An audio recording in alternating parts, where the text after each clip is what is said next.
My name's Jarnail. I'm currently living in Egham, Surrey, Englefield Green. My connection with Diabetes UK began sort of December 2019 when I became a diabetes community champion or trained up as one.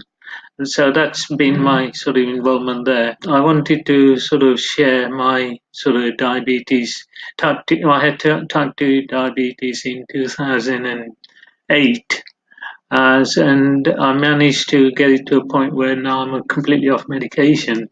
And so I thought it would be might be a sort of story that I can share with other people to see to let them know that it is possible to overcome this particular condition. How did you manage to treat that type 2 diabetes? Like everybody, I just fell into the normal trap that when I was diagnosed and started taking medicine, really didn't really think much of it. But then slowly, as the medication started to increase, I thought, well, this is getting a bit out of control. So I started looking at it, and it came out that because it's a lifestyle issue thing, it's something that somebody can change about it rather than being a condition that is inherited that they can't be changed. So I started making small steps in changing my lifestyle, and therefore trying to see if that would do. And yeah, and it worked out quite well. That in the end, it got to a stage where I was coming down to sort of about one tablet a day. And then my GP said, "Well, that's near enough nothing. You might as well, if you can carry on doing it without that, then try it without tablets." And so I stopped taking all medication in about, I think, around about October 2018. So it's about 2.5 years since I've been completely off medication. That's an amazing achievement. So did you do that just with like diet and exercise then? Mainly, yeah, it has been. It wasn't like an overnight thing. It was sort of took a, took probably about 6 to 7 months to try and sort out what sort of lifestyle and what my portion size is and stuff like that. But once I got into the routine, it became quite easy. And luckily, towards the end of that, I was getting to an age where I was going to be retiring.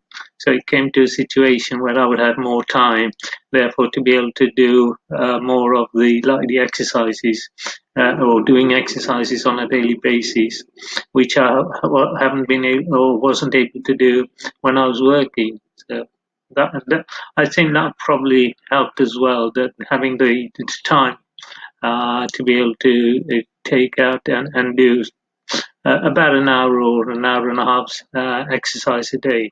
I think that's really helped as well. And how did you find keeping that up in the last year? To be honest, it hasn't been a problem. I'm quite fortunate that where I live, the park is only 2 or 3 minutes away from me, so it's not too much of an issue. It's not like I have to sort of take a car out and drive 10 or 15 minutes to find a decent place where I can go and do exercise. So it is very easy for me.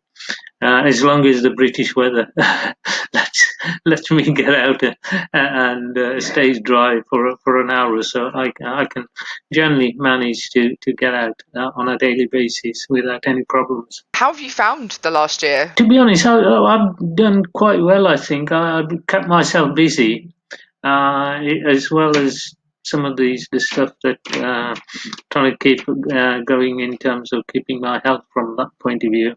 I've done a bit of volunteering work as well, which has kept me busy, and therefore kept me out of trouble in trying to not doing something that would upset anything that I've done up to now. So I've been quite fortunate in that. I have a positive outlook in life anyway, so I don't think there's been that much of a change apart from seeing people physically. Technology, what we WhatsApp and some of the other Zoom technology, there is we can still keep in contact. So it hasn't been too much of a problem from that point of view. So what kind of volunteering did you decide to do? When the first lockdown came, there's a organisation called Mutual Aid, but then local people set up their own local version of it. And when I joined it, there was already about 4 or 5 people who already set it up. I just initially joined as a volunteer. I thought the idea was then to have those people that were isolating go and do some shopping for them or pick up their prescription, that type of thing. But then they realized I had a bit of a technology background, so they said try and help out a bit more on the admin side. So I got involved when new volunteers were coming on, registering them, training them with some of the processes that the group had set up in terms of keeping safe whilst they were out doing the volunteering job. And then they started another service, which was like a befriending service, so that people that were isolating and lonely and didn't have any contacts, so we called them phone buddies. So we set up that system, and we got quite a large group of volunteers at the height of it. We were having about 30 volunteers making about 50 calls a week to isolate people isolating and lonely people. And even though the main group is closed, that service is still going. So I'm still providing some ongoing support to that service. I think it was one of the strange kind of nice knock-ons from everything that happened in the last year was that I think people got very more community focused. Yeah, I think that's been the idea. I think, yes, especially where we live, it's like it's called Englefield Green. It's like a village type of setup, so it still maintains the community spirit that people have enjoyed in a small sort of village type setup. Who were you bubbled with? Who were you locked down with? Quite fortunate. Most of my family. So I have myself, my wife, and 2 of my daughters. And they've been working from home, so it's just like having the whole family again. And my other daughter, she only lives about 2 or 3 doors away from us, so that's the whole family. So from a family point of view, it's been quite handy. You all got on with being stuck in together. There was no big arguments. Try not to. Well, the good advantage is that because it's a decent sized house, everybody's in their own room during most of the day, during the working day. So it's quite easy. And it's only at sort of meal times that we get together or in the evenings. So during the day, everybody's busy doing their own things. So what was the biggest adjustment for you going into lockdown last year? I think the idea of sort of online shopping was the new bit that came out, whereas before it was quite easy to go out and do your own shopping. That in a way it's good because I wasn't a great shopper anyway, so it's helped out in a way that to be able to do that. And I think we probably will carry on doing that rather than going out and doing the shopping in supermarkets. Did you have any disaster substitutions? No, quite fortunate. Most of the stuff is pretty standard, so we don't really have much of an issue there. So did you start anything new in the last year? Have you started any new hobbies or? The only ones I've really been on the volunteering side. I'm trying to keep more because I've got more time now, and I'm quite good in health as well. So I think it's about time I try and pay back a little bit to society and help out wherever I can. So, as well as doing that, I've also joined the patient participation group at the local surgery, and I've also been helping them out with their flu vaccinations over the summer over the autumn. Except in the past they've had them in the surgery, but because of COVID, they didn't want anybody going into the surgery, so most of the vaccinations were done outside. So I was helping booking people in and sorting that out. And for the last sort of 2 months as well, I've been helping out at the local COVID-19 vaccination centre as well. Obviously, you mixed with quite a lot of people then. You've met a lot of different people sort of volunteering in that. What's the feeling been like among volunteers? They're quite active. I'm amazed. Well, local.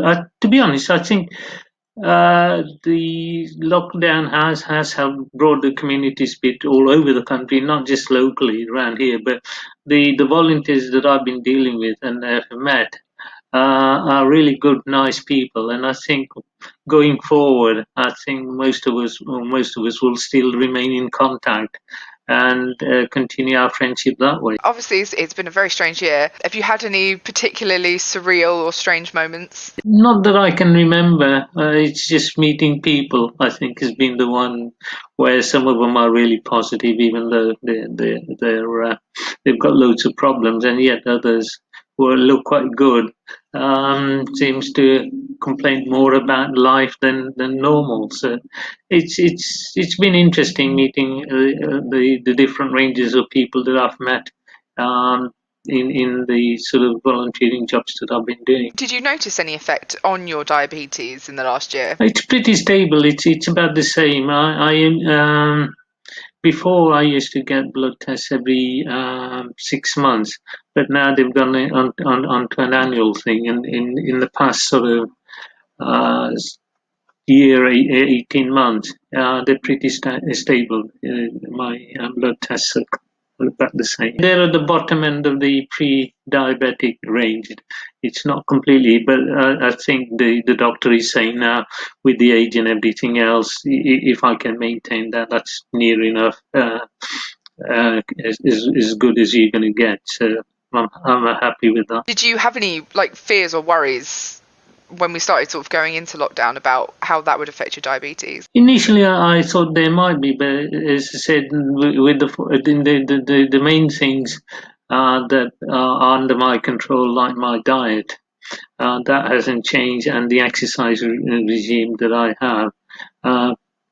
I've been pretty fortunate that I've been able to maintain that. So, in terms of my sort of daily calorie intake, it's pretty consistent, and it's pretty keeping me quite good. Did it affect your sort of appointments and your healthcare at all? No, I said I don't.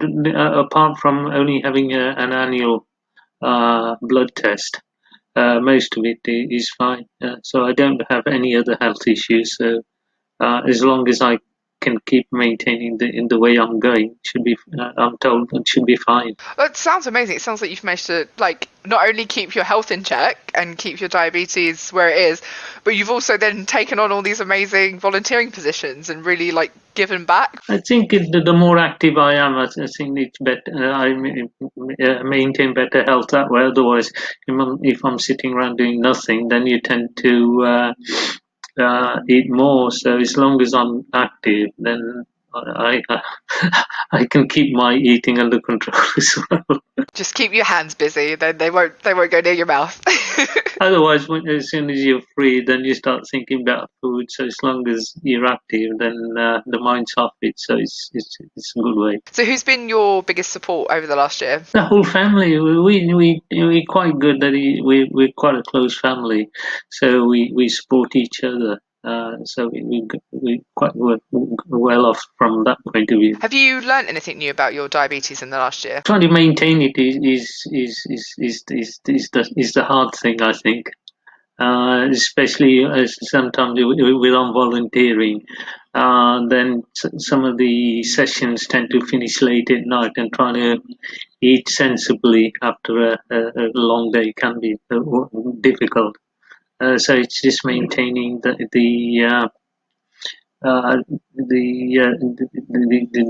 length of it as well. Not eating too much at night rather than the normal meals.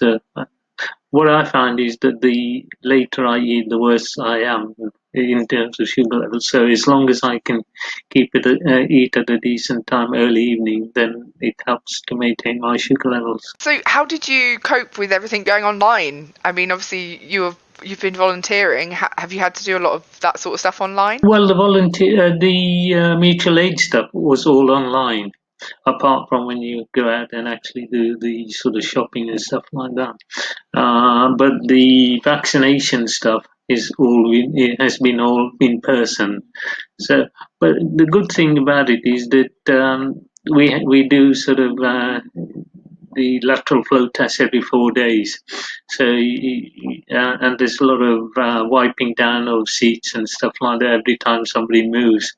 So it's a lot cleaner. I'm surprised, but it's also reassuring as well that even though you're mixing with a lot of people because you're doing checks so often, that you're not catching anything or passing anything on. So having negative tests does help out, and it also means that you're keeping yourself safe as well as other people safe. So now that things are opening up a bit, what are you looking forward to the most? Meeting people in person, I think friends and other other relations. Meeting them in person, it's not the same, even though when you're talking over Zoom calls or WhatsApp calls, it's not the same personal touch as when you see them face to face. That's probably going to be the thing that I'll be more looking forward. Do you think you're going to keep up with the volunteering that you've started? Yeah, the aim is to carry on, yes. Especially the bit that I'm a little bit sad that hasn't happened is the diabetes community champion. The idea there was to, whenever there's a fair or an event going on, try and get a stand up for the Diabetes UK and hand leaflets out and talk to people. But that hasn't happened because there's not been many gatherings that they've been allowed together. So hopefully, once that opens up, then might be able to do a bit more on that side of things as well. How did you find the sort of support and communication from Diabetes UK? It's been very good. Even the training was very good. But I think now that haven't really done anything for nearly 15, 16 months, might need a bit of a refresher course at some point. So once those are coming, then I think we'll probably be okay. Have you taken part in any Zoom quizzes or online exercise classes? Take part in Zoom quizzes occasionally with family and friends and stuff like that, and those are quite fun. Do they ever just descend into chaos or arguments? Occasionally, especially when the answers can be a little bit, or there's no right or wrong answer. So those are the ones where things can be a little bit different. A lot of people have been doing a lot of cooking this year. Have you been doing any cooking at all? No, I'm not allowed in the kitchen. Oh well, if you've got someone else who's better cook, then that's even better. I think my cooking days were when I was at uni. So after that, it's always been the wife or the girls have grown up and they've done most of the cooking. So I leave all the cooking to them, I'm afraid. So what would you say has been keeping you going in the last year? Just trying to be positive. I think I know sometimes it can be difficult in situations to try and close in on yourself and start worrying about things. I try not to worry. The way I look at things, I only try and worry about the things that are under my control. What's out of my control is pointless worrying about those. So I try not to worry about anything like that. That's a really great attitude to have. So thank you so much for taking time to talk to me today. See you hopefully in person soon. Okay, thank you. Bye.